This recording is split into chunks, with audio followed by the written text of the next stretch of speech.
Today I've got Akhil from our mortgage broker. So thanks for joining me today, Akhil. You're welcome, and thanks for having me, Marcus. No problem at all. So let's just kick off with, let's talk to me about your financial services journey and how you've come to our mortgage broker. Sure. So if we rewind the clock to 2002, I started my humble beginnings as a cashier at Halifax Bank. So I started from the early days in 2002. Started as a rookie as cashiering, made my way through the retail arm of the business, from business banking to branch manager. Then moved into private banking space at Bank of Scotland, looking after affluent and high net worth individuals in London centric space. And then 2009 happened. We all know what happened then. Lloyds took over HBOS. And then I merged in a role with Lloyds Bank as a credit analyst in Southern European banks. So a decade or so was with Lloyds Banking Group. So retail banking and finance is my background.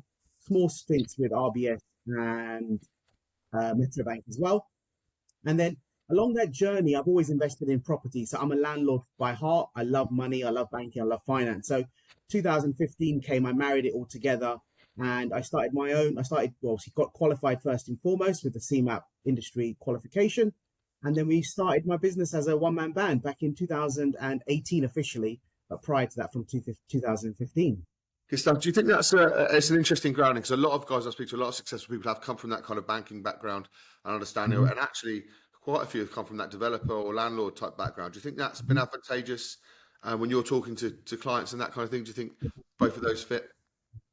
Yeah, I think having that banking and corporate lifestyle experience is key. I think fundamental, because we're focused on processes, guidelines, checklists, and that relationship driven personality. So I think that certainly played a huge advantage of how we've grown the business, and where we are now. We're a 9-man business, and most of our guys are all from the banking and finance background. So that's really, really advantageous to us as a business, from the compliance perspective to the relationship, following sales processes and so on and so on. But more importantly, doing the right thing by our clients. It's interesting, actually, you should say that, because I do think there's been a mindset shift. Because when I first started out and it was purely mortgage brokers, owners wouldn't look at people from the banks because they felt like they weren't salespeople. And bankers didn't really like brokers because they were kind of known as cowboys. And then actually it merged that you took all the cowboys out of most of the cowboys out of the broker industry. And what they did discover is that banking advisors are very process driven. They're very compliant. They can follow a process.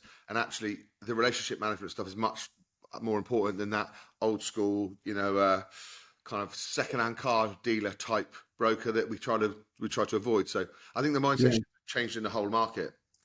And I agree. And I think you should have that process-driven that mentality, but with a twist. So what I like to tell my guys first and foremost is we are salespeople. Don't get me wrong, but where we play an advantage is because of our skills, our experience, and our knowledge in that market space of mortgages and property finance. So why our clients come back to us simply because of our relationship with the clients. Numbers financing is quite boring, but it's how we actually get on with our clients, understand more about their families, what they like doing, what they like eating and drinking, and everything else in between. So fundamentally, that's how clients keep coming back to us. And that's how our business has grown. And that's what I mean, genuinely. Our business has grown simply on word of mouth and on delivering on what our clients want. So let's talk about that. Let's talk about the growth. So obviously 2018, one-man band. At what point, because lots of sort of 1-2-man bands listen to this as quite a point when they're starting out their careers. At what point did you think about starting to scale and growth, etc.? When was it a figure, or was it a time, or was it just was it organic? Talk to me about that. Yeah, no, it's a good question. So I think first and foremost, it depends where you are in your journey first and foremost, and more importantly, how entrepreneurial you are as an individual. It's in my blood, it's in our family heritage that we are entrepreneurs, we are self-employed business owners. So I think first and foremost, it's in the bloodline. Second of all, it's the drive that we've got as what I've got as a business owner and as a leader. So as much as I'm the leader and the owner of the business, I class myself as the business development manager, because I'm the face, I'm the guy that's, networking in and around London. So someone's going to do it. And that's that's my forte. I'm the sales guru. I'm the engine. I'm the motor, and I keep the wheels in motion, where my team behind me, and we've grown that during the last 5 years or so, they're really good at what they do in terms of finding solutions, looking at lending criteria, doing the affordability assessments and so on. So we all play to our strengths. Every advisor within the business has got their strengths in certain arenas of property finance and mortgages, and then I'll match make our clients with the right advisor. So the beauty about our business, we are 5 years old. We're a team of 9 qualified advisors. We are predominantly based in London. We have an office in Mayfair, London, as well as in Bracknell in Berkshire. So we have 2 offices, if you like. Our advisors are predominantly based in London and the home counties, but that's not to say that we don't help clients in Scotland or Wales or Ireland or northwest of England. So the good thing is we're directly authorized, independent brokerage, genuinely have access to every single lender in the market. But going back to the entrepreneurial spirit, to be honest with you, I set out with a plan, but I didn't have a plan as well, because there's only so much that you can plan for. Yeah. Where we are now, we've had a 500x interest rate gain over the last 12 months or so.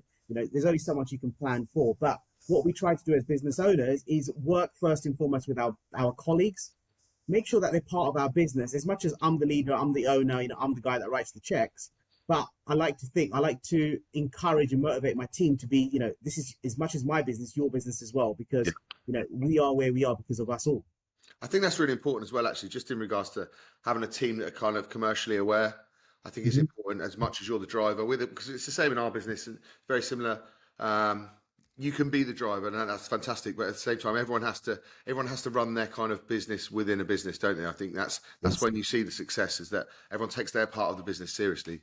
How have you adopted that as well? Is it they come from banking, so you're always not selling them the corporate dream. How have you kind of built that team with that experience?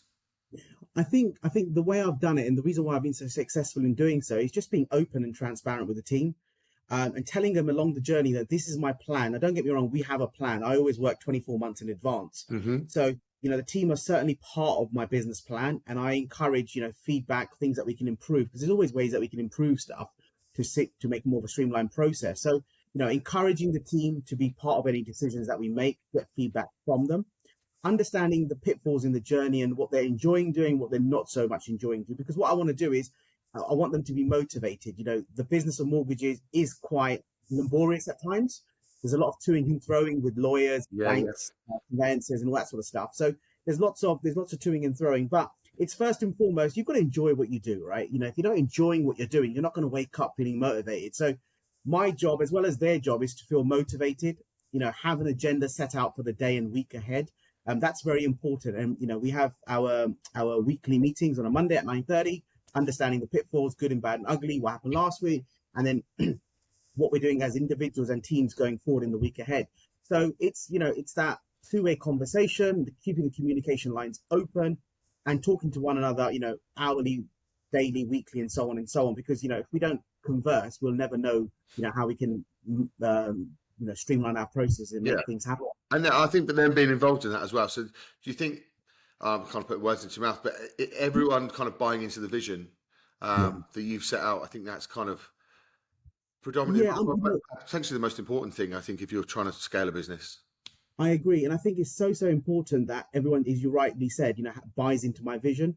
As much as it's my vision, my company is called Our Mortgage Broker. So it's our company, our business, our model. So, I thought long and hard about how we can construct this business as a like a family business. And that's what I'm trying to do. So, we're growing now. We've now moved into Mayfair, London. A lot of our clients are London based. So what we wanted to do is, be in the London Mayfair space so we can adapt and be close to our clients.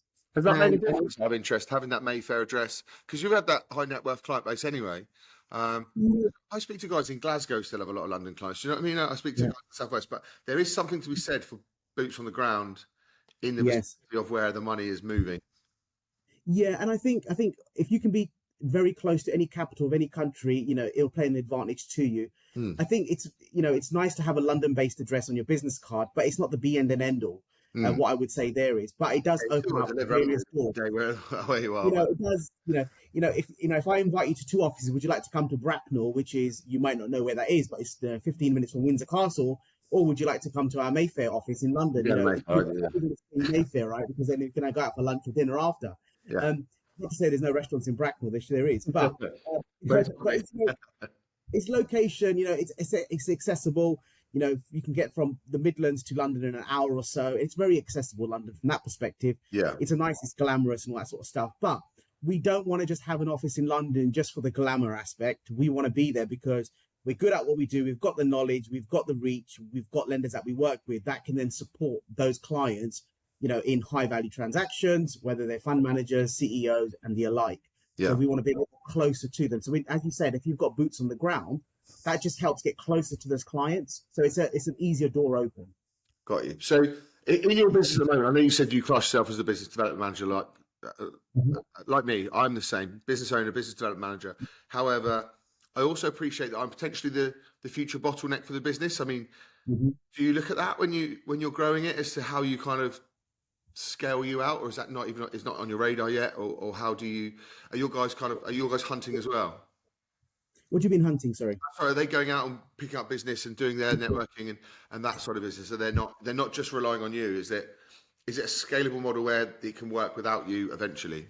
Yeah, so it's a good question actually. So the model is, it's two ways. So I encourage our guys to go out and network first and foremost. So one of the targets for the advisors is go to 4 networking events each and every month. One very close to home, one in your home county, one close to the Bracknell office, and then one in central London.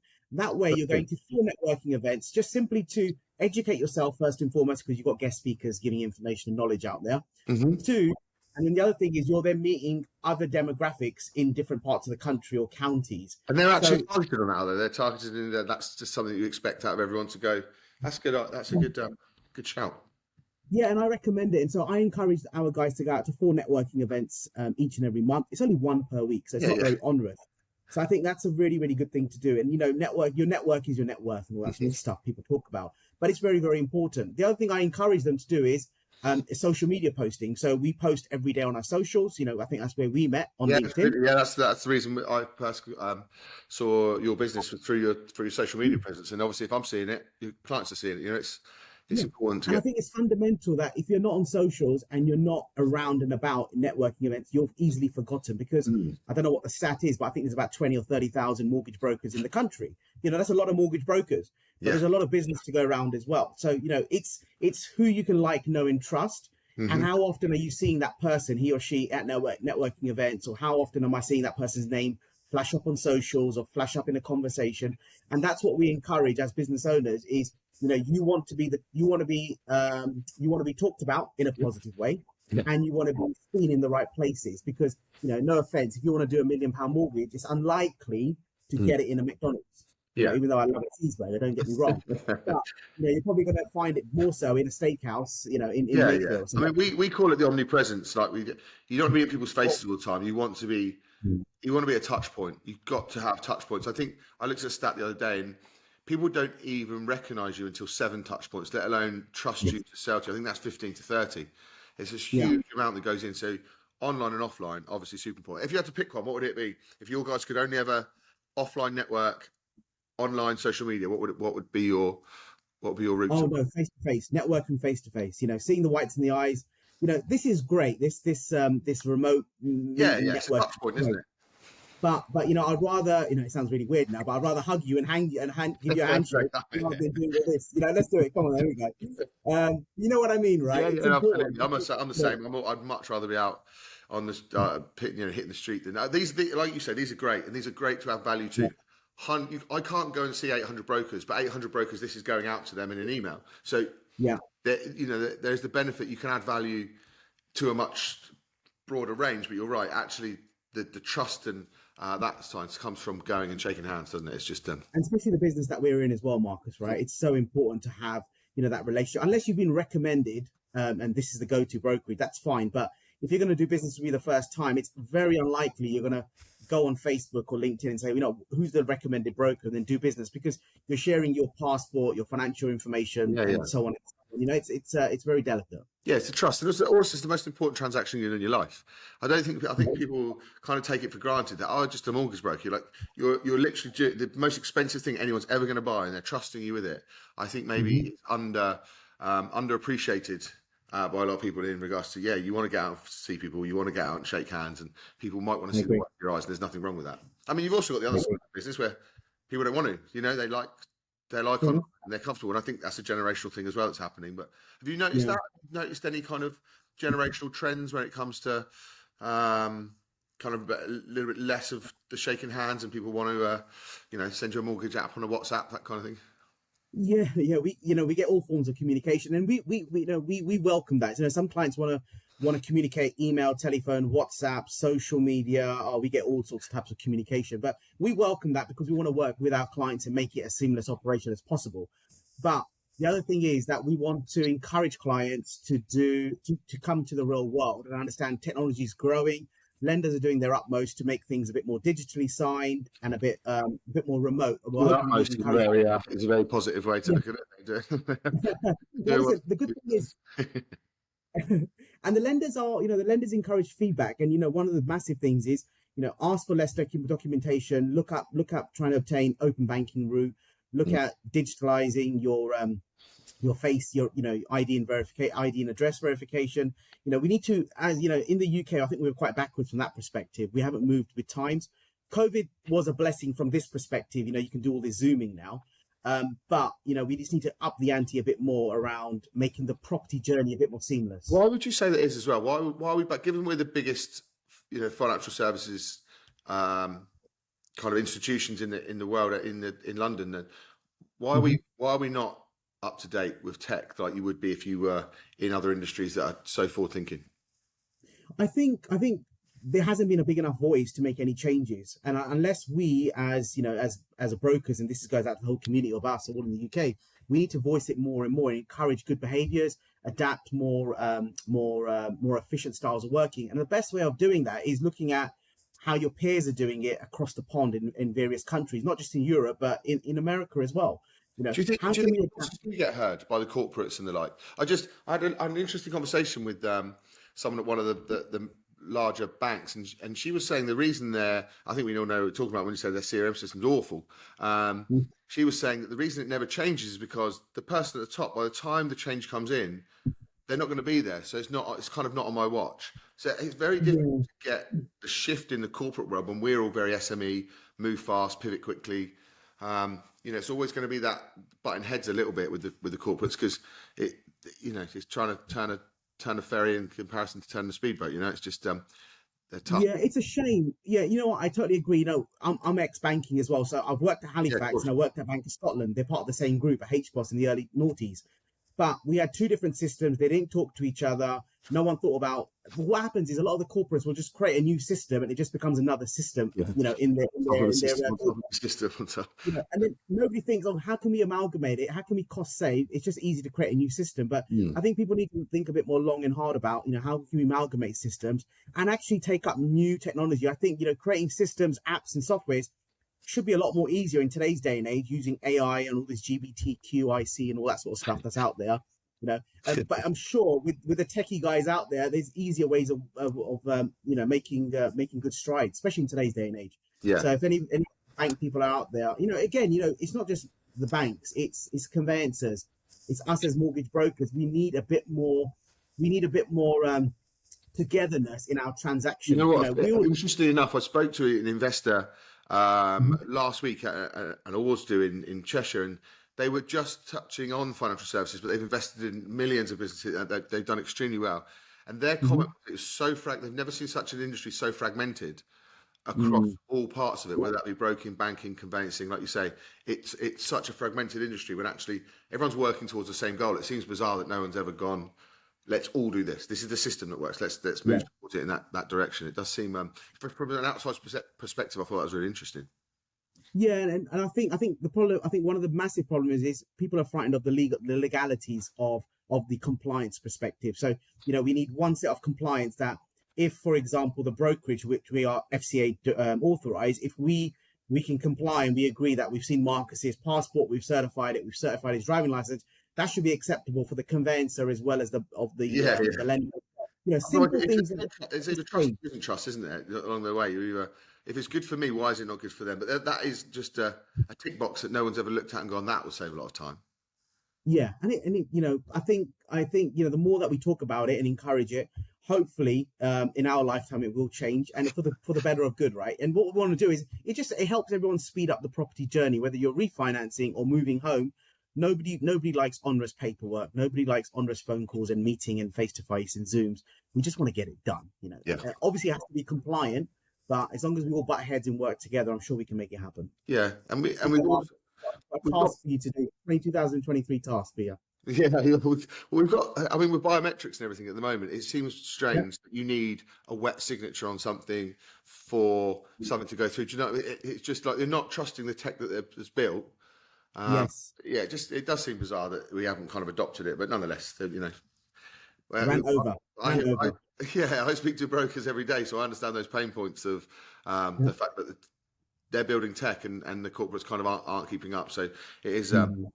Is a toughie. So let's revert back to the team at the moment. I mean, I think it's quite poignant the way the market's been the last few months. Number one, do you still motivate them exactly the same? And number two, how are you dealing with kind of the rate pools and the market change and just kind of adopting a new normal at the moment? How are you dealing with that? Okay, so two really good questions, but two things that one I can control and one I can't control, unfortunately. So from a lender's perspective, we are where we are with the rates. I can't strong arm Halifax to go back to issuing 1-point rates and 2-point rates, not at 5 rates and 6 rates. So I can't strong arm those guys, and nor can we. The only person that can strong arm them is basically central banks and governments that hopefully that they can reduce inflation. The Bank of England take a view that we're going to reduce rates from 5% to 1% in 2023. That would be amazing. But that's something that's out of our control, if you like, at the moment. That we can control as business owners, as leaders, as entrepreneurs is our businesses. And this is not just as a brokerage, just as general business owners. It's first and foremost is keeping, as I said earlier, keeping the communication channels wide open. Yeah. And keeping the team motivated. At the moment, we have had a reduction in new inquiries. Honestly, we have had a reduction in completions. Over what I mean by that is conversions. Completing not soon, not soon, not as quick as our pipeline seems to be growing because things are sticking. I mean, it's the same with everyone. Yeah. Anyone says they're completing more than they have done, I just think. No, listen, I'm long in the tooth. I'm not going to lie whatsoever. We've had a haircut on a lot of things. We expect it. We've had affordability crisis. We've got high interest rates. We've got energy prices going up. We've got chaos around the world. But what do we do as individuals? We've got to remain agile. We've got to pivot, and we've got to keep motivated. And we have this conversation with our team on a daily basis.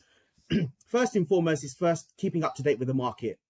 Understand where the rates are, what lenders are doing. Number two, what the trends look like. We're as a business, we're quite buy-to-let focused. That market is actually taking a bit of a hit at the moment with the affordability assessments and it's predominantly the higher bracket value properties.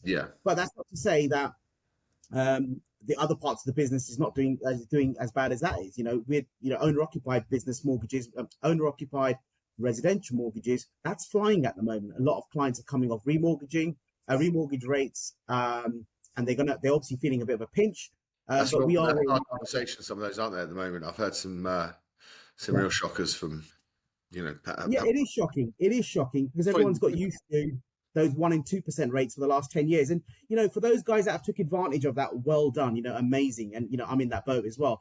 But not every day is a Sunday. Good things always come to an end. It always happens. But property, finance, interest rates are a cycle. It will come back around eventually.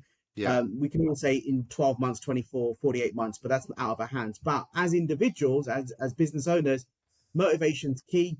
Keeping in contact with our clients, new, old, prospects, future, blah, blah, blah. Keeping them updated on where the market is, what we can do for them, understand, making them aware of the process. It's actually frightening to know that a lot of clients don't understand the mortgage process, what the interest rates mean, what the costs mean, what the process looks like. And it's not their fault. Don't get me wrong. It's not the borrower's fault. It's actually our education process. It's our schooling system. And, I've got young kids. I've got a 12 and a 9-year-old. I've got 2 boys. They don't talk about tax and VAT as much in school as I'd like them to. I tell them at home. You know? When we go to restaurants, I make them double check the bill before we pay it. did you have 2 chicken satay? You know, did you have 1 egg fried rice? Yeah. You know, did your father have 2 bottles of wine today or 1 bottle of wine? You know, that sort of Great. thing. So yeah, it depends. You know, if the interest rates keep going, it might be on 3 actually. Yeah. But you know, these things I encourage it. And again, you know, this is what I encourage as a business owner.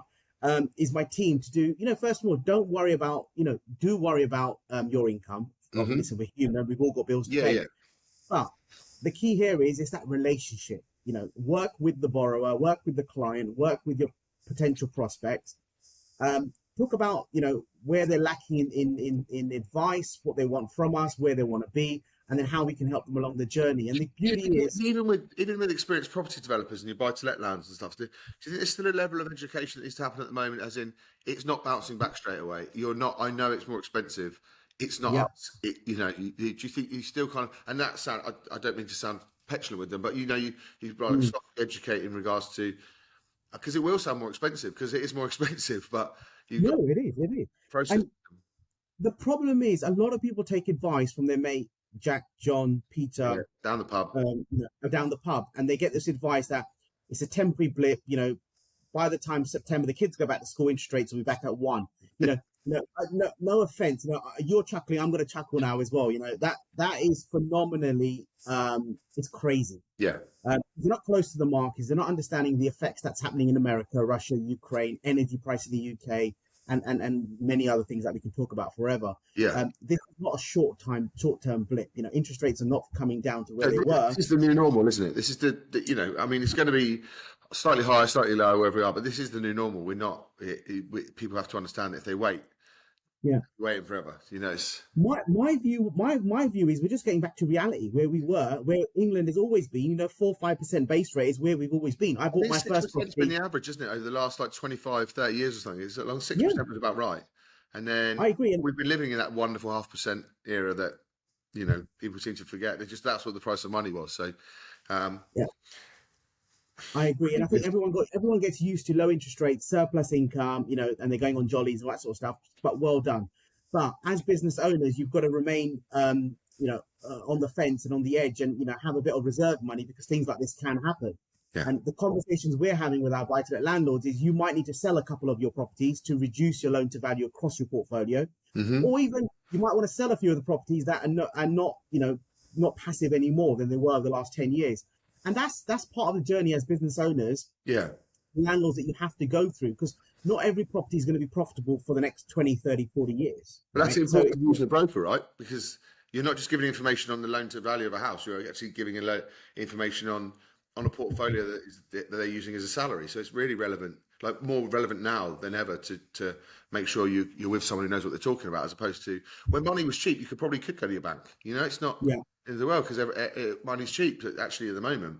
I think the importance of brokers and the complexities as well in the market. You know, the complexities, people have got various income streams, various portfolio sizes. It's not just the high street banks that lend. You know, a lot of the lenders in the high street don't lend to limited company corporations.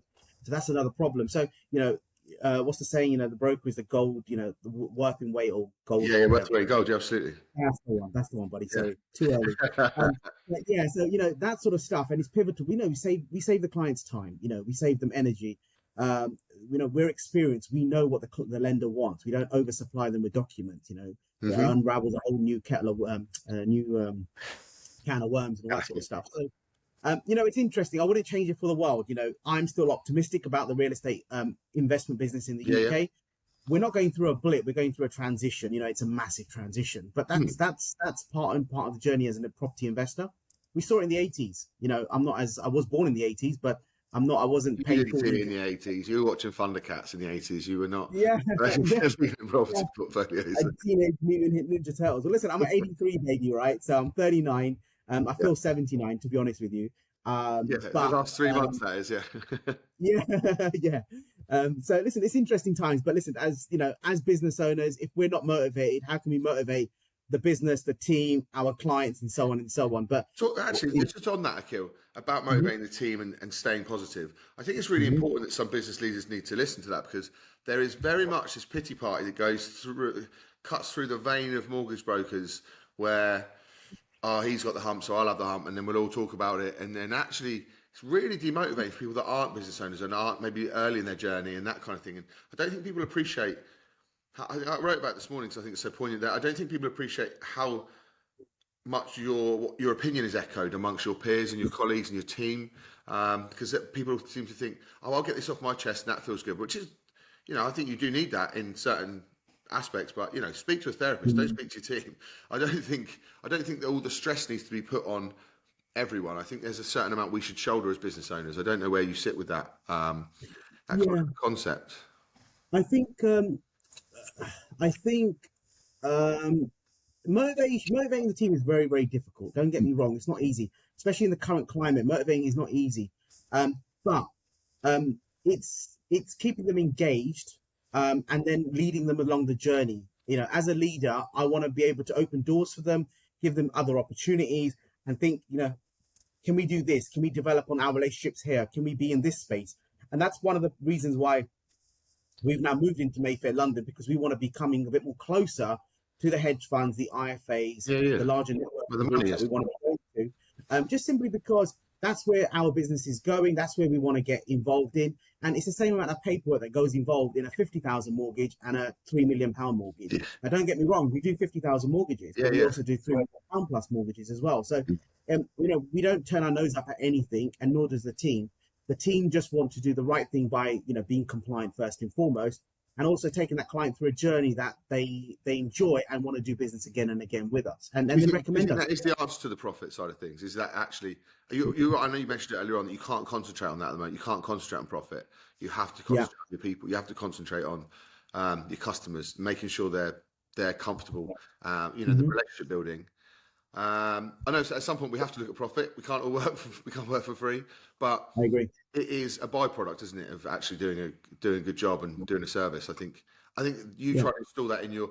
I mean, I don't know how hard it is for you with your team trying to install that in them when they're probably earning a little bit less than they were. How do you do that? How do you kind of? Because it's just. I think it's a tricky one. I think the beauty about our business is it's not just one income stream that we can earn income from. So yes, mortgage procuration fees is where we earn our meat, if you like. Mm-hmm. But there are other various income streams we've got. So we can provide life cover, critical illness, which pays us a nice healthy commission as well.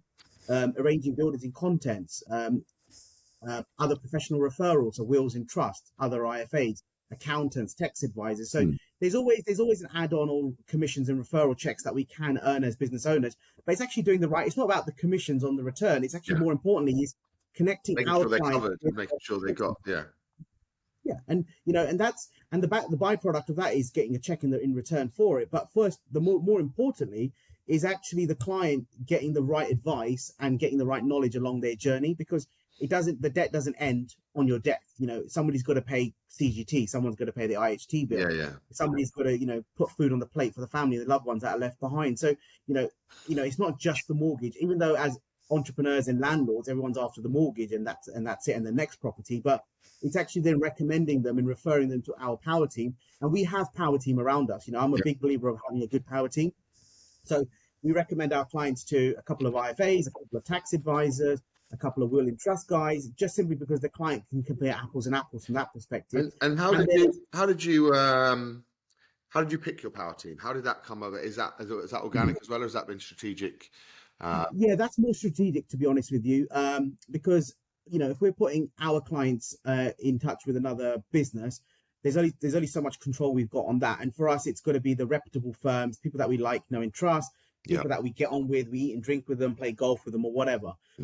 But most importantly, that business that we're referring to, it's got to be of the same the eliteness of us as individuals, and it's got to have the same goals and visions that we have for our clients. If we pass our client to a recommended business and they fall foul and they give them bad advice, we're going to you wouldn't recommend a mate to something. It's the same thing, isn't it? It's the same business. So funnily enough, we had a conveyancing firm approach us the other day about a similar thing, and you trying not to offend people, but at the same time they're relatively new.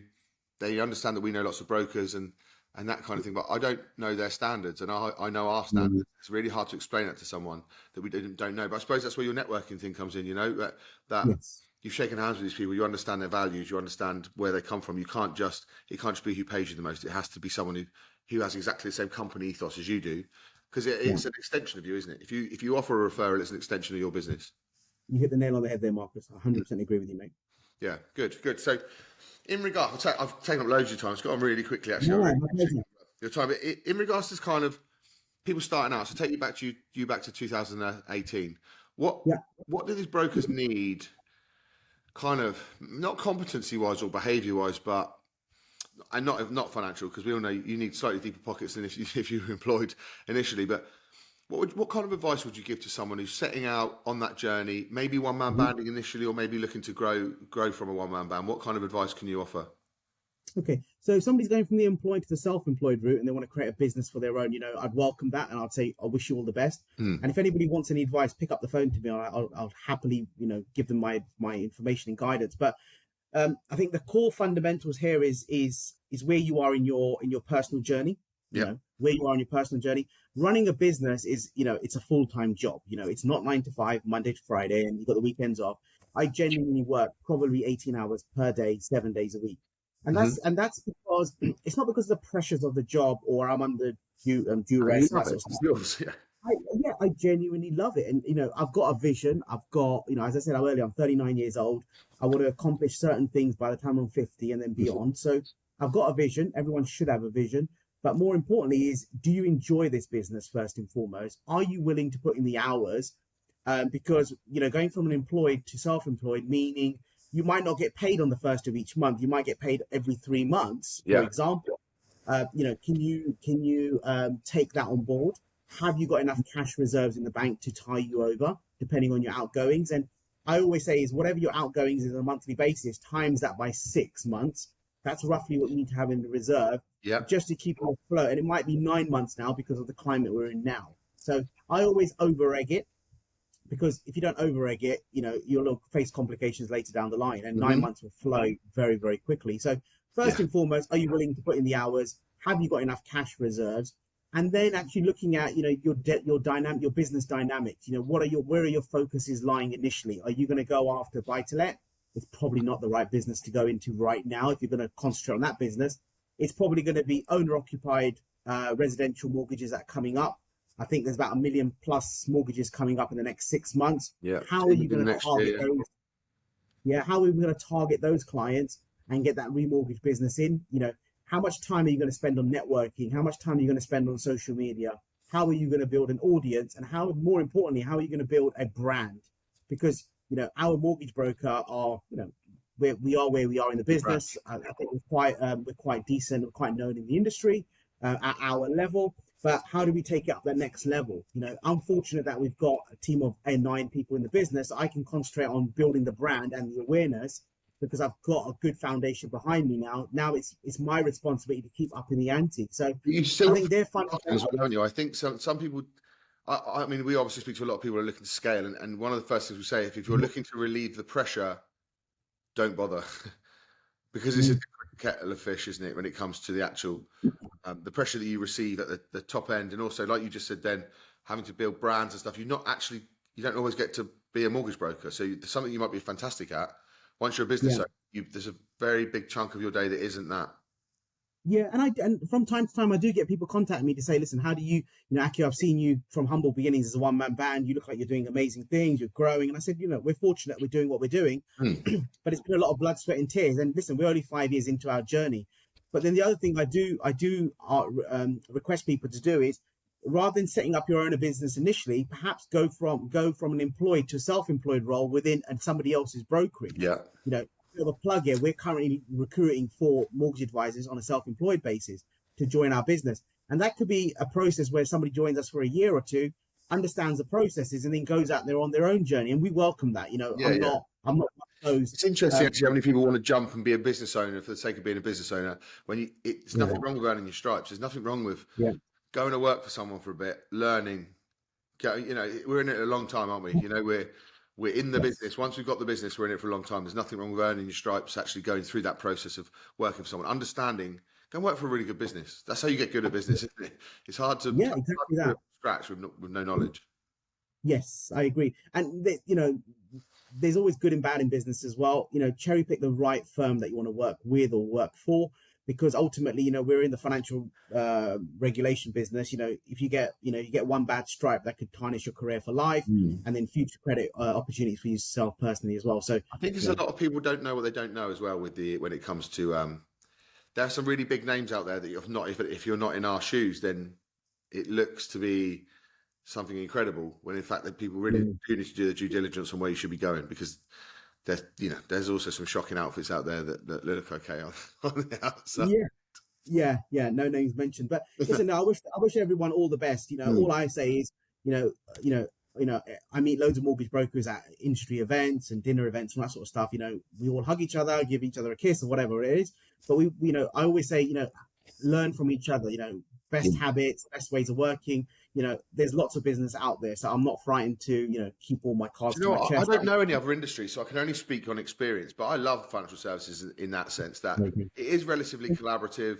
There's not that many dickheads left. I just think everyone wants to kind of, I just think everyone wants to help everyone to open. It might be, I also believe in the law of attraction, and I believe we try and help lots of people. So that's probably the people I'm attracting. But at the same time, I just don't see it as much. I just don't see the people that are very insular and want to keep everything to themselves and worry about business. Like there's a good, it's a good atmosphere of collaboration, I think. But it always can be better. But no, I agree. And the estate agency world, I always compare ourselves to the estate agency world, and that is carnage. Estate agents pulling down boards and slacking them off online. I'm like, really? Yeah. It's I can't think of the word now. When there's an abundance mindset. You know there's an abundance of work, but if you suddenly get that consciousness of, there's not an abundance of work, so maybe you'd be surprised how quickly that work dries up. Yeah, and I think, I said same thing to my boys as well. If you've got nothing good to say, don't say it. If somebody's being silly out there in your school playground or whatever, turn around, move away.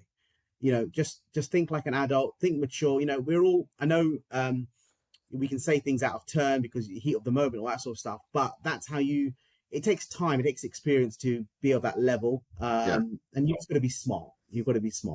That makes sense. Good. That is a great way to end it. So, Akhil, if people want to get in touch with you, especially about that self-employed side of things, if they're interested, if they want to speak to you, how would they get involved? All your socials and everything will be on this, but just from you, what's the best way to contact you?